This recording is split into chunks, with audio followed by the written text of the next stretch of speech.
He spent years running from his past, years hiding the man who gave him everything. But when his father died, the truth waiting inside an old letter broke him forever. This story will remind you that love doesn't always shout. Sometimes it whispers from the grave. Once upon a time, there was a man called David. But long before he wore suits and owned cars, David was just a skinny little boy running barefoot through dusty streets. His world was small, a wooden house, a single light bulb, and the sound of his father fixing old radios. His father, Mr. Samuel, was poor but proud. Every morning he'd kiss David's head and say, "Son, your dreams are my dreams." He worked day and night, cleaning streets, fixing radios, selling scraps, anything to pay for David's school. David admired him once, but slowly he began to notice how others saw his father. Dirty clothes, rough hands, an old bicycle that squeaked louder than it moved. The world made David feel ashamed of the one person who loved him the most. At school, children whispered behind David's back, "That's the son of the garbage man," they laughed. One day, his father came to school early, clothes stained with oil, hands blackened from work, to give David his forgotten lunch. The whole class laughed. That day changed something in him.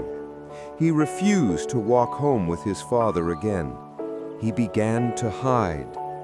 When his father waited outside the school gate, David would sneak out from the back, pretending not to see him.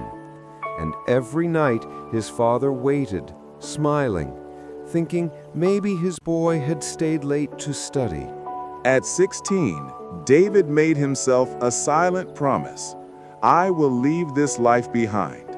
I will never be poor again." He studied harder than anyone. He spent nights reading under streetlights when there was no power. When university admission came, he cried.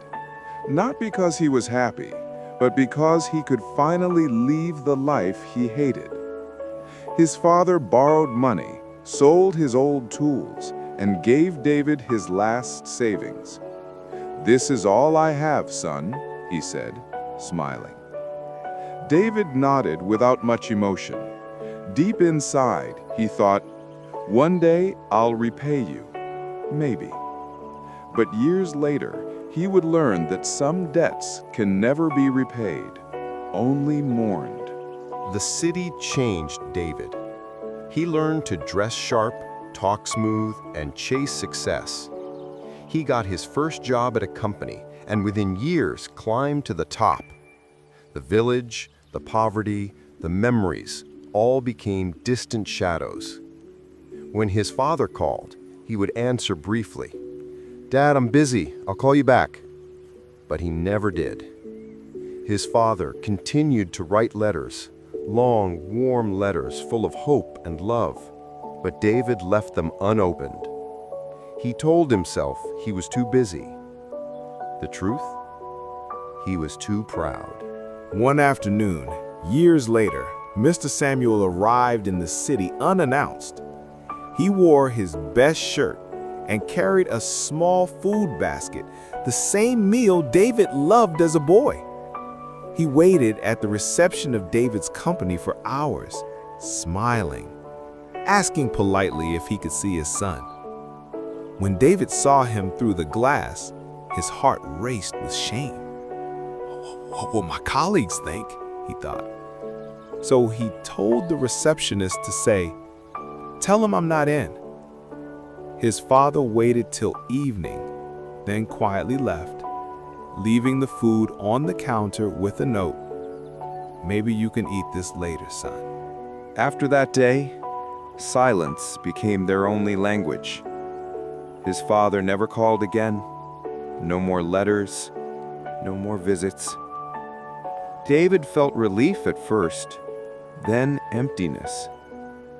He filled it with luxury, expensive dinners, fast cars, new friends. But sometimes, late at night, when the city grew quiet, he would see his father's face in his dreams, smiling, tired, proud. He'd wake up sweating, whispering, "I'll visit soon." But he never did. One cold morning, his phone rang again. It was an unfamiliar number. "Mr. David, we're sorry to inform you, your father passed away last night." The words echoed like thunder. He didn't cry, not at first. He just sat in silence, staring at the floor.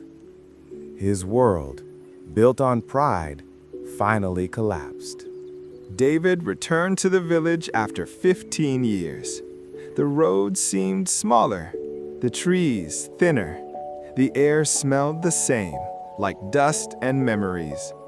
The house was falling apart, the paint faded, but on the wall he saw old photos of his childhood, of his graduation, of every moment his father had cherished alone. At the funeral, neighbors spoke of his father's kindness. "He fixed our radios for free," one said. "He helped me buy medicine," another whispered. They all called him a great man. David realized the world had laughed at his father, but his father had quietly helped that same world. As the crowd left, an old woman walked up to him. "Your father wanted you to have this," she said, handing him a worn-out envelope. Inside was a letter written in his father's shaky handwriting. "My dearest David, if you are reading this, I'm finally resting. Don't be sad, son. I never blamed you. I always knew you'd be great because every night I prayed for it. I only wish I could have seen you one last time, not as a rich man, but as my little boy. Remember, son, no amount of success can replace love. Dad." David fell to his knees, clutching the letter to his chest, crying for all the moments he threw away. The next day, David visited his father's old workshop. The tools were still there, dusty but waiting. He spent hours cleaning the space, repairing radios for the village kids, just like his father once did. He didn't do it for money. He did it for peace. A little boy once asked, "Why do you fix these for free, sir?" David smiled, wiping his tears. "Because someone once fixed everything that was broken in me." Don't wait until the grave to value the ones who loved you. Pride fades. Love lasts forever. If this story touched your heart, please subscribe by supporting this channel. Like, comment, and share for more stories that speak to your soul.